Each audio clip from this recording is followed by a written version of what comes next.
at the water reclamation facility today, and we're highlighting the native grasses and flowers today. And the water reclamation site makes up over 300 acres of property, and we've got a project that we had put together in the past that involves the use of the native grasses and flowers. And this was mainly started back in 2009 when most of the native grasses were planted. It was actually talked about well ahead of that. But one of the reasons why we did that was to save the city money and on watering, herbicide, and mowing within the plant fenced area. Where we did it was inside the plant fenced area, and we've planted about 30 acres out of the 60 acres in there, and we also plan on planting buffalo grass in the rest of those areas, so that we cut our mowing down to about nothing in those areas. And how we did it was with the cooperation of our seed companies and also the county conservation office that also helped us along.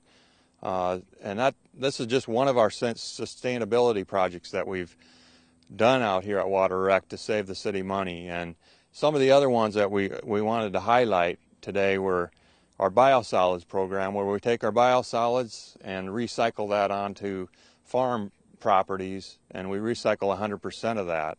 Another one is our trees. We have planted since the year about 2000 over 3,000 trees out here that help shelter the plant area.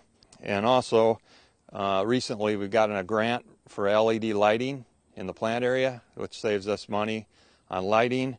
Another sustainability one, a big one, is our new engine generator that we have that has taken us from generating 25% of our electricity at Water Rec to 35 to 40% of our electricity. I want to turn it over to Tom Lang. He's our biosolids coordinator here at Water Reclamation, and he is responsible for mainly getting this program off the ground and for the success of this program.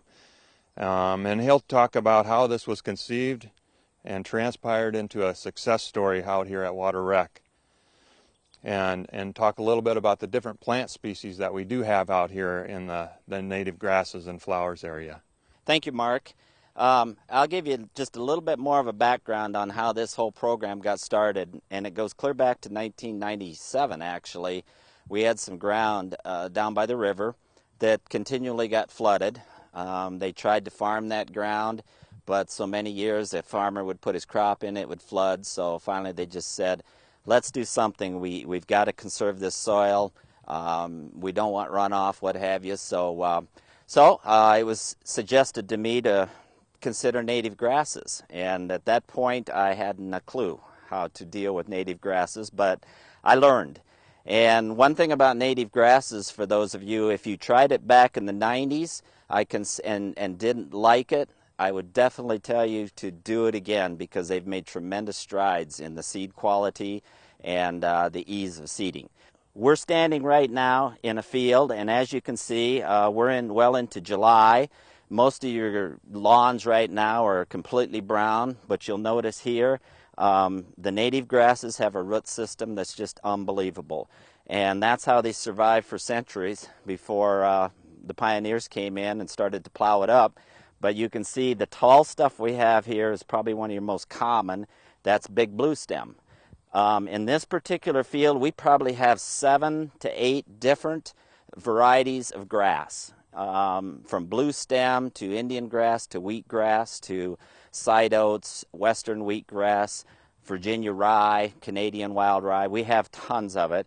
Flowers, what you see right here is a flower called blue vervain, and it's that time for it to come out and look good. Earlier, if you would have been here 3 weeks ago, you would have seen black-eyed Susan, cone flowers. That was the bulk of the flowers at that time. The nice thing about native grasses is you get a variety throughout the season. You'll start off in early spring with last year's grasses that are brown, but then eventually the new grasses will come, so you'll get some green, and then you'll start to see some blanket flowers, and some of the early flowers come up. As they reach their maturity and die and go to seed, you'll start to get another variety of flowers. So you constantly get a change or a variation in the scenery, and that's what's really neat.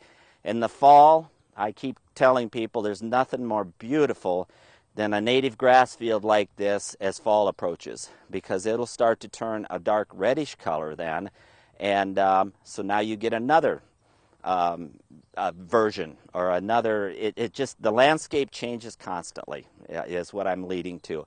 We have blue vervain right now, but it won't be too long. We'll start to see some sunflower, false sunflower, not your wild sunflowers that can be considered a weed, but they'll start to come out and they'll just be a gorgeous yellow color. So the beauty about it is landscape always changes, and the other nice thing about it is we do not fertilize, we do not put any types of spray on this.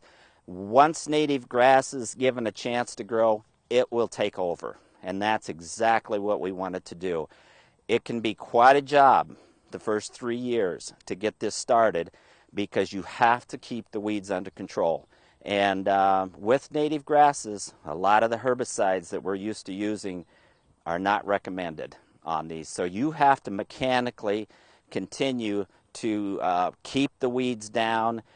Eventually the natives will take hold, and this is what you'll end up with. One thing about native grasses, it's important to remember the first few years, most of the grass, or most of the native grasses, grow underneath ground. So it takes a couple of years, and you have to learn patience. You have to be patient, and you have to keep the weeds down. Once you do that, and if you do things right, again, this is what you end up with. So we couldn't be happier. We're concerned. We do not want our river to become polluted. We don't want soil, silt, herbicides, chemicals to flow into it, because that is somebody's water source downriver. And what a better way to do it than by doing it this. By the way, one other quick note, we do harvest this once a year. And I have a farmer contracted. He'll come in, he'll bale this, and he'll actually sell it, and we'll receive the income off of this to cattle feeders. They will take it, grind it, mix it with their rations, and in a lot of cases it's absolute excellent feed, especially for new calves that come in from West River, because this is what they're used to eating anyway. There are other departments now very strongly considering doing it. I've heard from several of them. They've asked questions, what have you.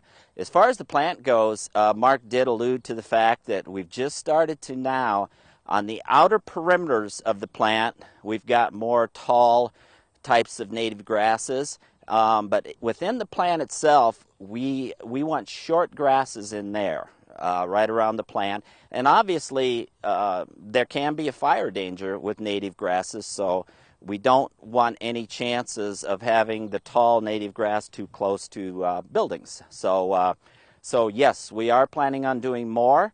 It's not cheap to plant native grasses, but you have to look at the big picture and see the lack of fertilizer, chemicals, what have you, and it will pay for itself over time.